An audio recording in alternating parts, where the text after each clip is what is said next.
예, 여자가 머리에 무엇을 쓴다, 이제 수건 또는 너울이라고 그렇게 보통 표현을 하는데, 요즘에도 캐톨릭 교회에서는 쓰죠. 여성들은 머리에다가 너울을 쓰죠. 또 회교도인들도 여성들은 머리에 무엇인가를 씁니다. 그 너울을 말하는 거예요. 쓰는 것. 여성은 그것을 쓰고 남자는 쓸 필요가 없다. 쓰지 말아라. 오늘 우리 개신교 안에서는 그런 것 다 쓰지 않지만, 이 고린도 교회, 초대교회 당시에 유대인들, 유대교 안에서도 여성들은 그 너울을 썼습니다. 그리고 또 이 고린도 지역은 그리스 지역인데, 그 지역의 귀부인들도 여자가 그 너울을 쓰고 다니는 거가 이 교양이 있는 그런 것으로 여겨졌어요. 그래서 너울을 쓰지 않으면, 이 머리를 내놓고 다니면 여성들이 남자를 유혹한다, 이렇게 보기 때문에 저속하거나 이렇게 좀 옳지 않은 그런 교양 있는 여성으로 보이질 않았던 당시의 고대의 관습입니다. 그런데 이것을 공식적인 예배에 참석할 때 여성들이 이 너울을 쓸 것인가 말 것인가, 이제 그 문제 때문에 고린도 교회 안에 혼란이 있었던 것 같습니다. 그래서 바울에게, 고린도 교회를 세웠던 바울에게 이 성도들이 질문을 한 거죠. 우리 교회 안에 지금 이런 일들로 인해서 성도들이 실족을 하고 질서를 해치는 일들이 있는데, 선생님, 이게 도대체 이거 어떻게 하는 게 맞는 것입니까? 이렇게 질문을 했어요. 그러니까 바울이 칭찬을 먼저 하죠. 2절에 너희가 모든 일에 나를 기억하고 또 내가 너희에게 전하여 준 대로 그 전통을 너희가 지킴으로 너희를 칭찬하노라. 바울이 전해준 전통, 이게 뭡니까? 예배에 참석할 때 공식적인 복장을 여성들은 쓰라는 거였어요. 그것을 너희가 지킴으로 너희를 내가 칭찬한다. 먼저 이렇게 칭찬을 하고 시작을 하죠. 그 다음에 이제 3절 보면 그러나 이렇게 나오죠. 바울이 이제 할 말을 이제 하는 것입니다. 나는 너희가 알기를 원하노니 각 남자의 머리, 여기 머리가 나오죠. 여기서 머리라는 이 말은 기원이라는 말이에요. 기원, 시작. 남자의 시작은 그리스도요. 여자의 머리, 즉 시작은 남자다. 그리스도의 머리는 또 하나님이시다. 자, 이게 무슨 말입니까, 이게? 왜 써야 된다는 거예요? 영적인 질서 때문에 그렇다. 써야 된다, 여성들은. 그렇게 말을 하고 있습니다. 시작이다, 기원이다. 우리 쭉 내려가서 8절 보면 그런지 아니한지 바울이 썼습니다. 8절, 남자가 어디에서 났습니까? 여자에게서 난 것이 아니고 여자가 남자에게서 났다. 이거는 창세기 2장에 나오는 말씀이죠. 우리 창세기 2장에 보면 잘 아시잖아요. 2장 22절에 여호와 하나님이 아담에게서 취하신 그 갈빗대로 여자를 만들었습니다. 이 말씀을 염두에 두고 남자가 여자에게 난 게 아니고 여자가 남자의 갈빗대를 취하여 지어졌기 때문에 이 시작을 말하는 거예요. 이게 머리입니다. 기원. 남자가 여자의 머리다. 9절에 또 남자가 여자를 위하여 지음을 받지 아니하고 여자가 남자를 위하여 돕는 배필로 여자가 지음을 받았다. 여자가 남자를 위하여 지음을 받았다. 질서를 말하고 있는 거예요. 영적인 질서. 그래서 이 머리라는 말을 하고 있고, 영적 질서. 4절 보시죠. 물은 남자로서 머리에 무엇을 쓰고 기도나 예언을 하는 것은 그 머리를 욕되게 하는 것이요. 이유를 말씀드릴게요. 여기 기도나 예언이라고 하는 것은 공예배 때 기도를 말하는 것이죠. 공예배 때에 지금은 기도를 여성들이 하시죠. 고대에는 상상도 할 수 없었던 일입니다. 예언은 뭐냐면 말씀을 전하는 것, 이렇게 이해하시면 돼요. 여성들이 지금 말씀을 전합니까? 전하죠. 우리 합동축 교단도 목사 안수는 안 줍니다만 아직 여기 옳은지 어떤지는 조금 생각을 해봐야 돼요. 안 주지만 말씀은 전도사님들도 말씀을 전합니다. 남자들이 이것을 하는 것은 당연했어요. 그런데 여성들은 고대에 근대에 이르기까지 여성들의 그 지위라는 거는요 상상도 할 수 없었다는 거 여러분 다 아시죠? 그런데 이 고린도 교회 당시 초대교회 당시에는요 더 말할 수도 없었어요. 회당에 유대인들이 모였을 때에도 이 기도를 한다던가 공식적인 예배에서 말씀을 전한다든가 하는 것은 다 남성들의 몫입니다. 이슬람권에서도 마찬가지고 유대인 회당에서도 여성들은 한쪽 구석에 그냥 처박혀가지고 구경만 해야 됐어요. 그런 일이 있을 수가 없었는데 이제 예수를 믿은 그리스도인들은 예수 그리스도 안에서 우리 갈라디아서 말씀해 보면 남성이나 여성이나 동등한 지위를 말씀을 하고 있어요. 여러분 이게 성경적인 거죠 사실은요. 왜냐하면 여기 하나님이 질서를 따라 지으셨지만 우리 모두는 창세기 1장 27절 말씀해 보면 하나님이 자기 형상 곧 하나님의 형상대로 사람을 창조하시되 남자와 여자를 창조하셨다 말씀하고 있잖아요. 하나님의 형상대로 남자와 여자를 창조하셨어요. 그래서 이게 그리스도 안에서 재창조가 이루어졌을 때 이런 남녀 간의 차별이 없어진 거예요. 자유롭게 된 겁니다. 그래서 이 공예배 시간에 여성들이 기도를 하고 또 말씀을 전하는 일이 있었습니다. 이렇게 특별히 초대교회 우리 고린도 교회 안에 은사가 많았고 뜨거웠던 것 같고 예배가 이렇게 어떤 질서가 없이 조화가 없이 흥분의 도가니 속에서 예배가 이루어졌을 때 여성들이 머리에 쓰던 것을 다 벗기고 올렸던 머리를 다 풀어 헤치고 앞에 나와서 기도를 하고 말씀을 막 예언을 하는 일들이 있었다는 거예요 당시에. 그런데 그 모습을 보고 성도들이 시험도 들고 교회 안에 이게 맞느냐 틀리느냐 막 분란이 일어났을 때 지금 바울이 이런 이야기를 하는 것입니다.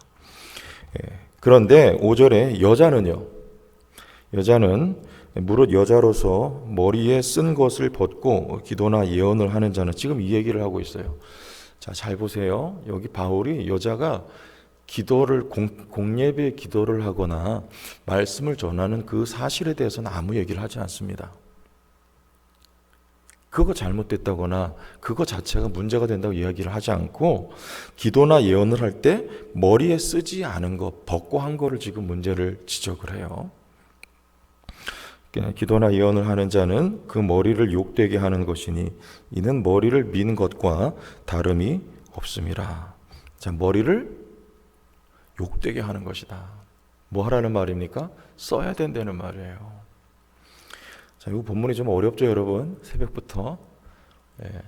이게 참 어려운 본문이에요. 그래서 제가 설명을 좀 드리는 거니까 조금 이해를 하시고 들으시면 되겠습니다. 7절 보세요. 이제 그 이유를 명확하게 말씀합니다. 7절. 남자는 하나님의 형상과 영광이니 그 머리를 마땅히 가리지 않거니와 여자는 남자의 영광이니라. 자, 여기 보세요. 남자는 하나님의 형상과 영광이다 그랬죠. 여자는요, 뭐가 빠졌어요? 형상이 빠졌잖아요. 영광이라고 하잖아요. 왜요? 남녀가 공히 하나님의 형상대로 지음받았기 때문에 지금 이렇게 말을 하고 있는 거예요. 남자는 하나님의 형상과 영광이라는 말은 이 본성이라는 말이에요. 성경에 영광 그러면 두 가지 의미가 있는데 첫째는 본성, 두 번째는 견해 그런 뜻이 있어요. 견해. 누구에 관한 견해예요? 하나님에 관한 견해. 하나님의 영광. 하나님이 어떤 분입니까? 이것을 누가 잘 드러내야 된다는 거예요? 우리가, 성도가. 성도를 보고 우리가 영광 돌린다는 말은 성도를 보고 하나님이 다시 예수 그리스도가 하나님의 영광이잖아요. 우리는 예수 그리스도를 보고 하나님이 어떤 분이시구나라는 것을 분명히 알죠. 십자가에 달리신 그리스도를 보고 우리는 하나님이 사랑이시구나 이것을 알지 않습니까? 그게 영광이에요. 마찬가지로 우리 성도를 보고 저 성도를 보니까, 저 권사님을 보니까 하나님이 어떤 분인지 알겠다. 이게 하나님께 영광을 돌리는 겁니다. 그게 의견이라는 견해라는 뜻이 담겨 있고, 그보다 더 먼저는 본성이라는 뜻이 담겨 있어요. 여러분, 화가가 그림을 그릴 때 우리는 그 그림을 보고 누구를 알 수 있습니까? 그림을 그린 화가의 생각과 또 정신과 마음과 또 세계관과 그의 가치관과 모든 것이 그림 한 장에 다 담겨 있죠. 그 그림을 보고 화가를 알아요. 이게 본성이라는 뜻이에요. 우리를 보고 비슷한 뜻이죠. 하나님의 본성을 우리가 비추어 내도록 하나님이 사람을 그렇게 창조하셨습니다. 자, 그래서 남자는 하나님의 형상과 영광이니 그 머리를 마땅히 가리지 않는다. 머리에 뭘 쓰지를 않아요. 유대인들은 머리에 뭘 쓰죠? 모자. 기억되세요? 여러분 TV 가만히 보세요. 유대인들 여기 동그란 거, 빵 같은 거 하나씩 다 쓰고 있어요. 그게 무슨 뜻이냐면 자기 위의 권위를 인정하는 뜻입니다. 여러분, 나시린은 어디에 손을 대면 안 됩니까? 머리에 삭도를 대면 안 되잖아요. 그게 그 뜻이에요. 나시린 위에 하나님을, 항상 나시린은 하나님이라고 하는 권위를 인정을 해야 돼요. 그게 나시린이죠. 그런데 예수 안에서는 이게 벗겨졌어요.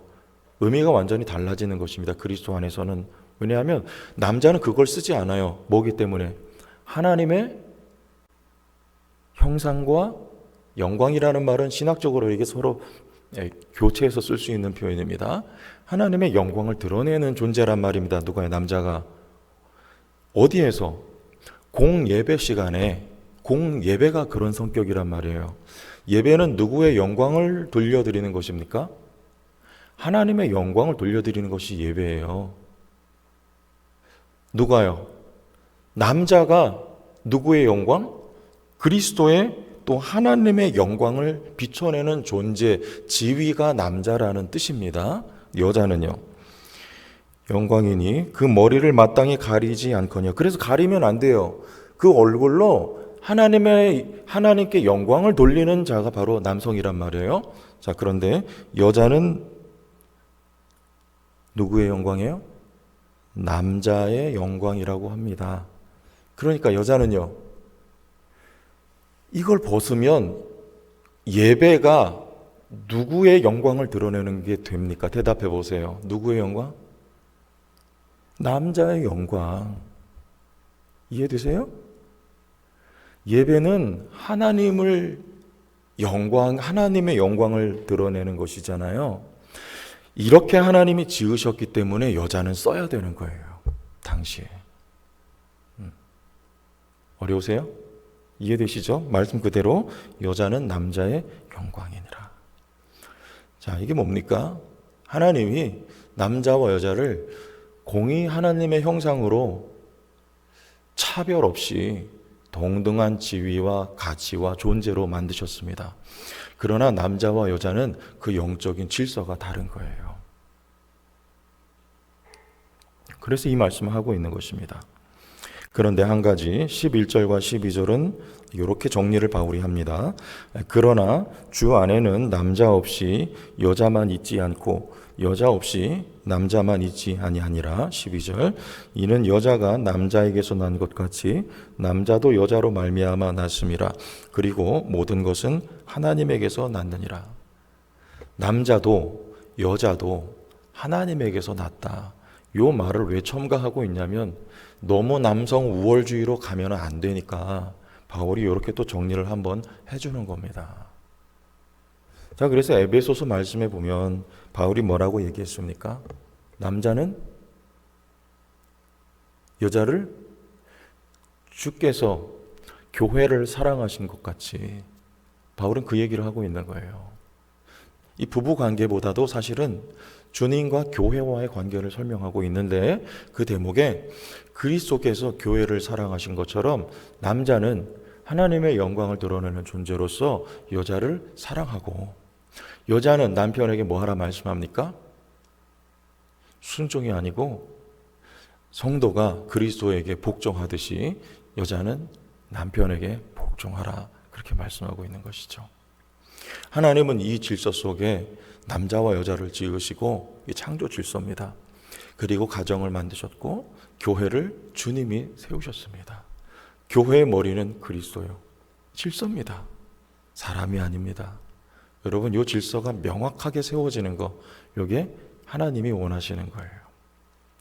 여러분 가정에, 우리 교회 가운데 이러한 영적인 질서가 분명하게 세워지기를 바랍니다. 그걸 하나님이 보실 때 기뻐하시는 것이고 아름답다고 그렇게 말씀하고 계신 거예요. 오늘 본문 조금 어려운 것 같은데 그렇게 정리를 하시고 여러분 삶에 이렇게 적용을 하시면 되겠습니다. 혹시 어려운 거 있으면 저한테 다시 한번 질문해 주시면 제가 AS를 해드리도록 하겠습니다. 주의 영광 이곳에 가득해